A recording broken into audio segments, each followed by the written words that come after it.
नमस्कार। आज हमारे सामने कुछ दिलचस्प स्रोत हैं। ऐसा लगता है ये किसी बायोस्टैटिस्टिक्स यानी जैव सांख्यिकी की किताब के इंडेक्स या विषय सूची के हिस्से हैं। पहली नज़र में तो हाँ, काफ़ी तकनीकी शब्द दिख लें, शायद थोड़े मुश्किल लगें। तो आज का हमारा इरादा ये है कि इन अंशों से बायोस्टैटिस्टिक्स के कुछ जो बुनियादी आइडियाज़ हैं और उनकी अहमियत उसको समझें, ख़ास तौर पर स्वास्थ्य और चिकित्सा के लिहाज से। ये सिर्फ मतलब शब्दों की लिस्ट नहीं है, ये दिखाती हैं कि हेल्थ से जुड़े फैसलों के पीछे किस तरह का विज्ञान काम करता है। तो चलिए इन स्रोतों को थोड़ा और गहराई से देखते हैं। वो स्टैटिस्टिक्स के विशाल और जरूरी क्षेत्र का नक्शा है।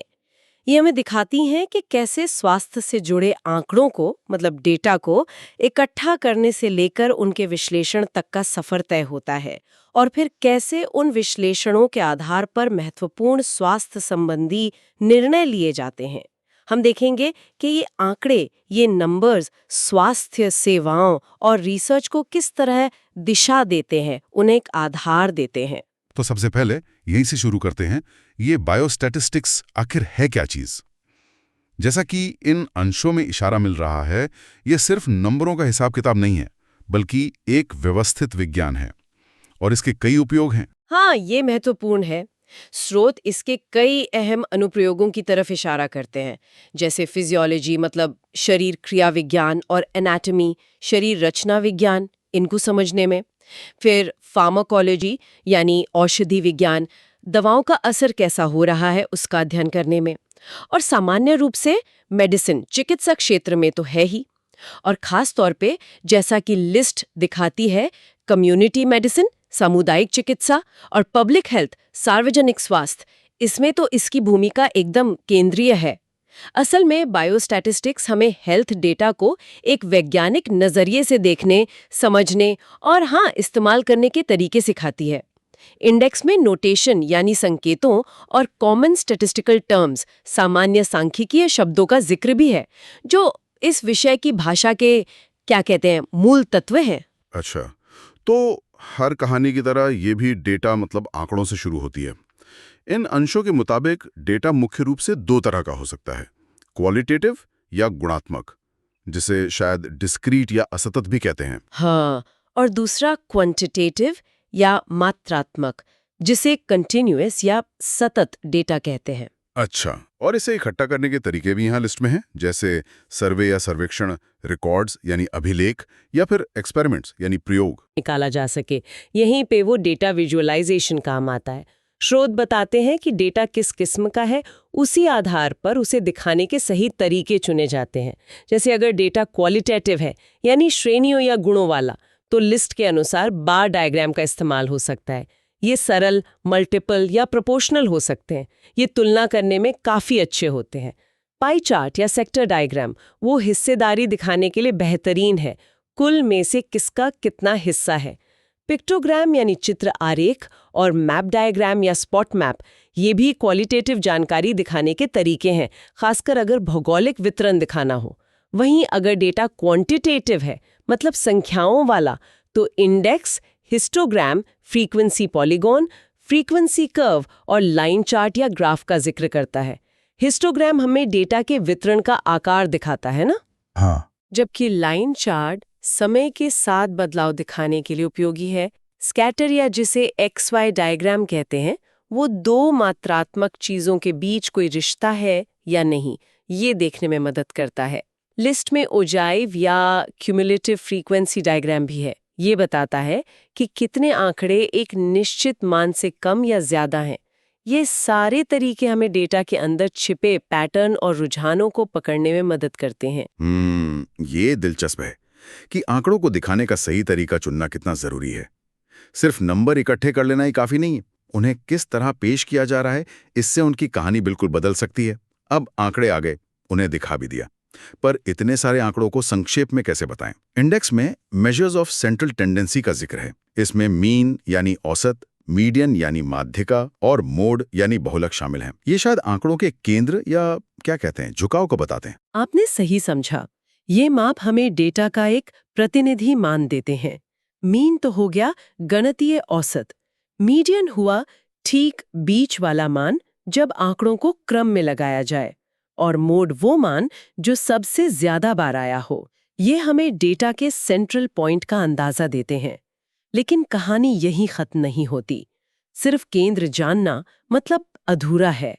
हमें ये भी जानना जरूरी है कि आंकड़े उस केंद्र के आसपास कितने फैले हुए हैं, उनमें कितनी भिन्नता है, कितना बिखराव है। इसके लिए जैसा कि सूची में दर्ज है, मेजर्स ऑफ वेरिएबिलिटी यानी भिन्नता के माप इस्तेमाल होते हैं। जैसे कि स्टैंडर्ड डेविएशन एसजी, मानक विचलन। स्रोत इसकी गणना और उपयोग पर जानकारी देते हैं। और इसके साथ ही variance, coefficient of variation, range, परास और हाँ, परसेंटाइल्स भी लिस्टेड है। हाँ, स्टैंडर्ड डेविएशन बहुत ही कॉमन और महत्वपूर्ण माप है। ये बताता है कि औसतन आंकड़े अपने मीन से कितनी दूर हैं। वेरिएंस इसी का वर्ग होता है। कोएफिशिएंट ऑफ वेरिएशन तब काम आता है जब हमें अलग-अलग इकाइयों वाले डेटा के बिखराव की तुलना करनी हो। रेंज सबसे सरल माप है, सबसे बड़े और सबसे छोटे मान का अंतर, पर ये किनारों के मानों से बहुत प्रभावित होता है। परसेंटाइल्स भी काफी उपयोगी है, खासकर स्वास्थ्य में। स्रोत बताते हैं कि इनका उपयोग बच्चों की ग्रोथ मतलब वृद्धि को ट्रैक करने में होता है, जैसे ग्रोथ चार्ट्स में, और ये डेटा के फैलाव को समझने का एक और तरीका है। तो ये सभी माप मिलकर हमें डेटा की ज्यादा मुकम्मल तस्वीर देते हैं, न सिर्फ उसका केंद्र बल्कि उसका चरित्र, उसका फैलाव भी। इन अंशों में विभिन्न प्रकार की परिवर्तनशीलता मतलब वेरिएबिलिटी का जिक्र भी है, जैसे बायोलॉजिकल, जैविक, एक्सपेरिमेंटल, प्रयोगात्मक और रियल, वास्तविक। ये समझना जरूरी है कि आंकड़ों में ये जो फर्क दिख रहा है, ये भिन्नता आ कहाँ से रही है। क्या ये स्वाभाविक है, प्रयोग की वजह से है, या वाकई कोई पैटर्न है? अब एक और अहम पहलू पर आते हैं, संभावना या प्रोबेबिलिटी।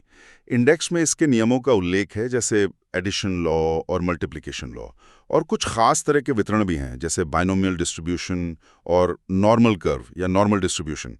यहाँ बेज थ्योरम का नाम भी दिख रहा है। ये सब क्या भूमिका निभाते हैं? देखिए, संभावना या प्रोबेबिलिटी बायोस्टैटिस्टिक्स की रीढ़ है। स्वास्थ्य विज्ञान में बहुत कम चीजें पूरी तरह निश्चित होती हैं, है ना? इसलिए अनिश्चितता को मापना और समझना जरूरी हो जाता है। संभावना हमें यही करने का एक गणितीय ढांचा देती है। नॉर्मल डिस्ट्रीब्यूशन या नॉर्मल कर्व, जिसे वो घंटी के आकार का कर्व भी कहते हैं, खास तौर पे महत्वपूर्ण है। प्रकृति में बहुत सी जैविक विशेषताएं, जैसे लोगों की ऊंचाई या ब्लड प्रेशर, अक्सर इसी पैटर्न में वितरित होती हैं। इससे जुड़े कॉन्सेप्ट्स जैसे जेड स्कोर, जिसे स्रोत रिलेटिव और स्टैंडर्ड, नॉर्मल डेविएट और वेरिएट जेड कहते हैं, का भी जिक्र है। जेड स्कोर एक मानक तरीका है ये बताने का कि कोई मान अपने औसत से कितने स्टैंडर्ड डेविएशन दूर है। इससे अलग-अलग पैमानों की चीजों की तुलना करना आसान हो जाता है। बाइनॉमियल डिस्ट्रीब्यूशन तब काम आता है जब नतीजे केवल दोली हो सकते हों, जैसे सफल, असफल या बीमारी है, नहीं है। और बेस थ्योरम वो हमें नई जानकारी मिलने पर अपनी मौजूदा संभावनाओं को अपडेट करने का एक तर्कसंगत तरीका बताता है। ये निदान और रिसर्च में बहुत उपयोगी है। समझ गया। यानी संभावना हमें अनिश्चितता में तर्क खोजने में मदद करती है। अब इंडेक्स में कुछ और शब्द हैं जो थोड़े भारी लग सकते हैं, जैसे सैम्पलिंग यानी नमूना चयन और टेस्ट्स ऑफ सिग्निफिकेंस यानी सार्थकता परीक्षण। सैम्पलिंग की जरूरत क्यों पड़ती है? आप सही कह रहे हैं, ये शब्द महत्वपूर्ण है। देखिए, जब हम किसी समूह के बारे में कुछ जानना चाहते हैं, मान लीजिए पूरे देश के वयस्कों का औसत कोलेस्ट्रॉल स्तर, तो हर एक व्यक्ति की जांच करना व्यावहारिक रूप से असंभव होगा या बहुत महंगा। यहीं सैम्पलिंग काम आती है। हम उस बड़ी आबादी, जिसे पॉपुलेशन कहते हैं, उसमें से एक छोटा, सावधानी से चुना गया समूह यानी सैंपल लेते हैं। सैम्पलिंग वो प्रक्रिया है जिससे ये सुनिश्चित किया जाता है कि चुना गया सैंपल पूरी आबादी का जहां तक हो सके सही प्रतिनिधित्व करे। तभी हम सैंपल से मिले नतीजों के आधार पर पूरी आबादी के बारे में भरोसेमंद अनुमान लगा सकते हैं। स्रोत सैंपल की कुछ जरूरी विशेषताओं का उल्लेख करते हैं, जैसे प्रिसिशन यानी नतीजों में कितना कम उतार चढ़ाव है, और अनबायस्ड कैरेक्टर मतलब सैंपल चुनने में कोई पक्षपात ना हो। इंडेक्स में विभिन्न सैंपलिंग तकनीकों का भी जिक्र है, जैसे सिंपल रैंडम, हर किसी के चुने जाने का बराबर मौका, स्ट्रैटिफाइड, आबादी को समूहों में बांटकर हर समूह से सैंपल लेना, सिस्टमैटिक, एक नियमित अंतराल पर चुनना, क्लस्टर, पूरे समूहों को चुनना, मल्टी स्टेज, कई चरणों में सैंपल चुनना, और मल्टीफेज जानकारी के विभिन्न स्तरों के लिए उप सैंपल लेना। हर तकनीक की अपनी जगह और अपने फायदे नुकसान है। अच्छा, और जब सैंपल से नतीजे मिल जाते हैं तब ये टेस्ट्स ऑफ सिग्निफिकेंस क्या करते हैं? लिस्ट में टी टेस्ट, पेयर्ड और unpaired, z test, chi square test, chi square test और अनोवा या एफ टेस्ट जैसे नाम हैं। हाँ, ये परीक्षण एक बुनियादी सवाल का जवाब देने की कोशिश करते हैं। जो नतीजा हमें अपने सैंपल में दिख रहा है, मान लीजिए दो समूहों के बीच कोई अंतर या दो चीजों के बीच कोई संबंध, क्या वो वाकई में पूरी आबादी में मौजूद है या ये सिर्फ संयोग से या सैंपल चुनने के तरीके की वजह से दिख रहा है? जैसे जी टेस्ट और टी टेस्ट अक्सर दो समूहों के औसत यानी मीन्स की तुलना करने के लिए इस्तेमाल होते हैं।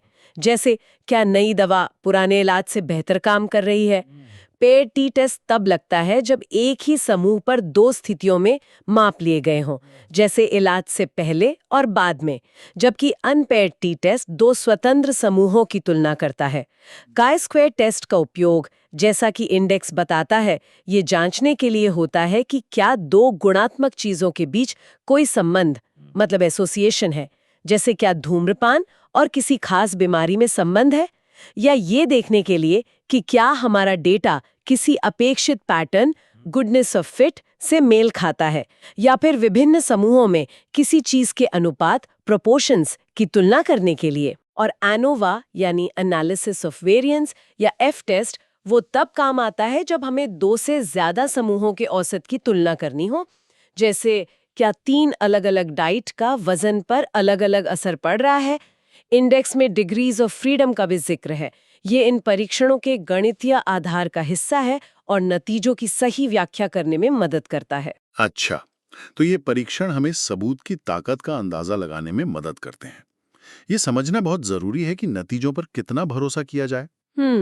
अब इंडेक्स का एक काफी बड़ा हिस्सा वाइटल स्टैटिस्टिक्स यानी जीवन संबंधी आंकड़ों और स्वास्थ्य मापन पर केंद्रित लगता है।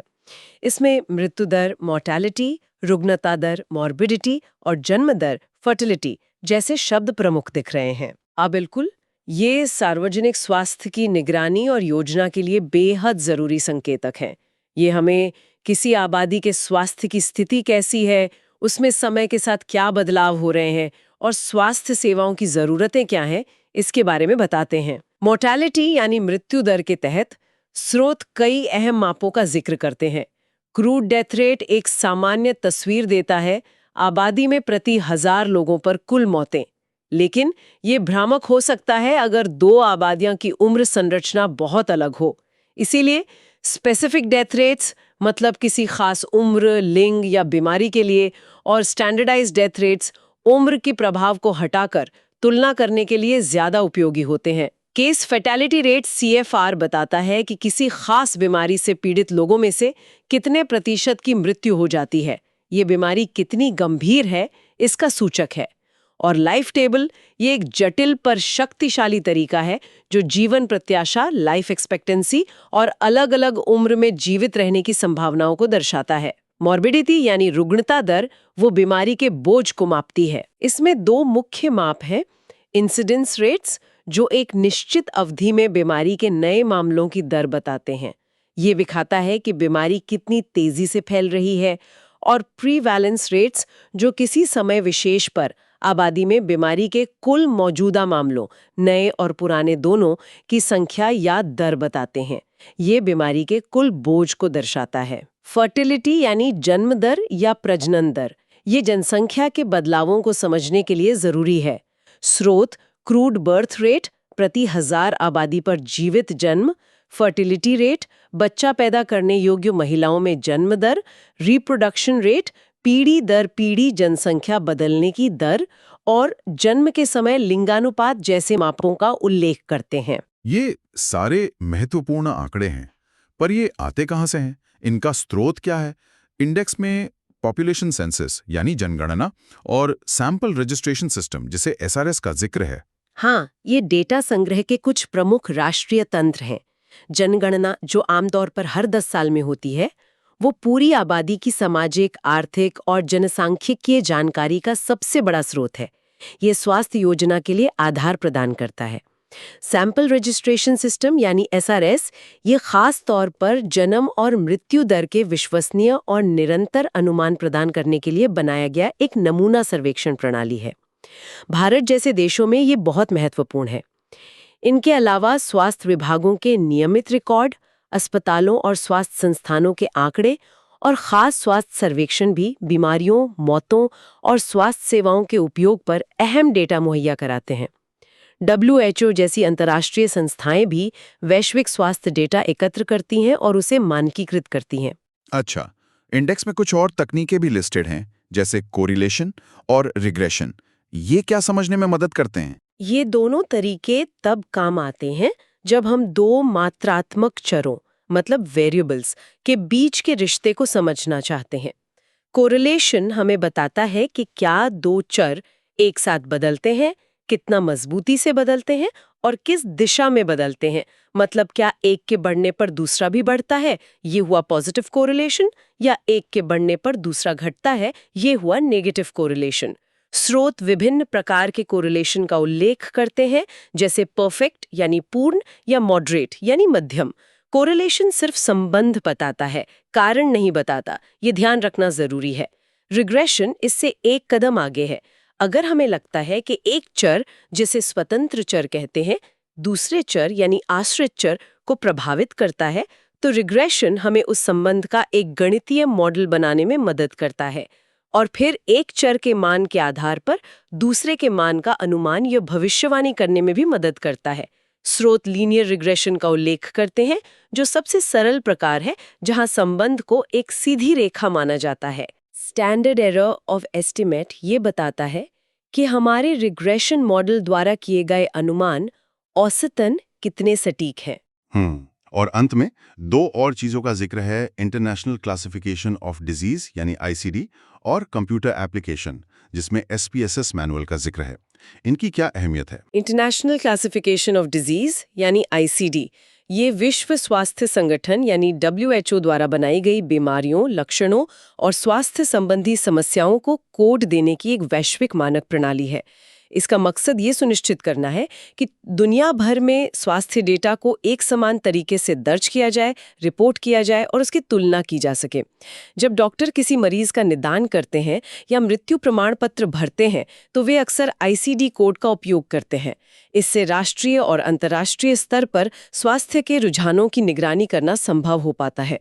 और जहाँ तक कंप्यूटर एप्लीकेशंस की बात है, जैसे स्रोत SPSS का उल्लेख करते हैं, तो आज के दौर में बायोस्टैटिस्टिकल विश्लेषण बिना इनके संभव ही नहीं है। स्वास्थ्य डेटा अक्सर बहुत बड़ा और जटिल होता है। ये सॉफ्टवेयर पैकेज उन सभी गणनाओं को जिनकी हमने बात की, औसत, स्टैंडर्ड डेविएशन, T-टेस्ट, रिग्रेशन वगैरह, जल्दी, सही और कुशलता से करने में मदद करते हैं। ये शोधकर्ताओं और स्वास्थ्य पेशेवरों को डेटा में गहराई तक जाने और सार्थक निष्कर्ष निकालने में सक्षम बनाते हैं। तो इन इंडेक्स अंशों की इस पड़ताल से ये तो साफ हो जाता है कि बायोस्टैटिस्टिक्स महज कोई गणितीय अभ्यास नहीं है। ये स्वास्थ्य को वैज्ञानिक ढंग से समझने, बीमारियों के पैटर्न को ट्रैक करने, इलाजों की प्रभावशीलता को परखने और अंततः सबूतों के आधार पर बेहतर स्वास्थ्य नीतियां बनाने का एक अनिवार्य और शक्तिशाली जरिया है। हमने देखा कि कैसे आंकड़ों को पेश करने से लेकर उनके केंद्रीय मान और बिखराव को समझने, संभावना के सिद्धांतों का उपयोग करने, सही अनुमान लगाने के लिए सैंपलिंग और सार्थकता परीक्षणों का महत्व समझने और जीवन संबंधी आंकड़ों जैसे मृत्यु दर, रुग्णता दर और जन्म दर की निगरानी करने तक ये सब मिलकर स्वास्थ्य विज्ञान की नींव तैयार करता है। बिल्कुल सही कहा आपने। ये इंडेक्स एंट्रीज दिखाती हैं कि कैसे अलग-अलग सांख्यिकीय तरीके और अवधारणाएं एक साथ मिलकर सार्वजनिक स्वास्थ्य और चिकित्सा अनुसंधान को मजबूती देती हैं। हर माप, हर परीक्षण, हर तकनीक का एक खास मकसद है। स्वास्थ्य के पैटर्न को उजागर करना, जोखिम कारकों की पहचान करना, नए हस्तक्षेपों या दवाओं के असर का मूल्यांकन करना और आखिरकार पूरी आबादी के स्वास्थ्य को बेहतर बनाने में मदद करना।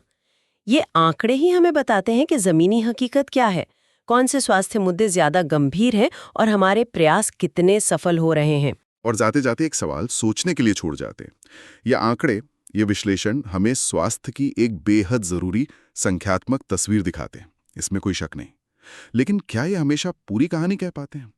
लोगों के व्यक्तिगत अनुभव, उनके सामाजिक और आर्थिक हालात, सांस्कृतिक मान्यताएं और स्वास्थ्य सेवाओं तक पहुंच में जो असमानताएं हैं, उन सबको इन संख्याओं के साथ कैसे जोड़ा जाए, कैसे समझा जाए। शायद बायोस्टैटिस्टिक्स की असली ताकत तब और ज्यादा निखर कर आती है जब उसके निष्कर्षों को इन व्यापक मानवीय और सामाजिक संदर्भों के साथ मिलाकर देखा जाता है। ये निश्चित रूप से आगे और विचार करने लायक विषय है।